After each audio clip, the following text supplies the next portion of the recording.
most people in their 20s and 30s relapse unless they explore the reasons why they became addicts in the first place. And from my experience, about 60% of the people that call me that are addicted to a substance have an issue, an abandonment issue, some kind of an emotional and or physical break with the same-sex parent. And it's so interesting, but depending upon the way in which the abandonment happened within the family structure seems to have a lot to do with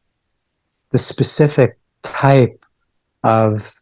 drug that the person's attracted to. So then, for example, if it's a boy, if the dad was a workaholic / alcoholic, an alpha kind of guy, and the son was more of a poet, more sensitive, they had, the family structure was still intact, but the son will have a tendency to be attracted to stimulants. Whereas if the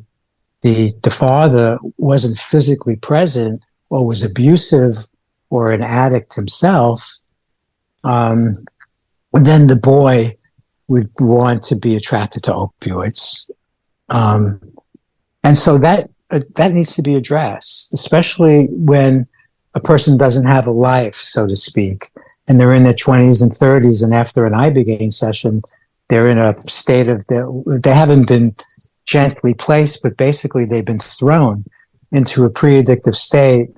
Most of them, if they're, for example, 25 years old and they started doing heroin at 17, their propensity has been not to look inside, but to be constantly running away from looking inside and addressing that issue. And so they go back to their mom's basement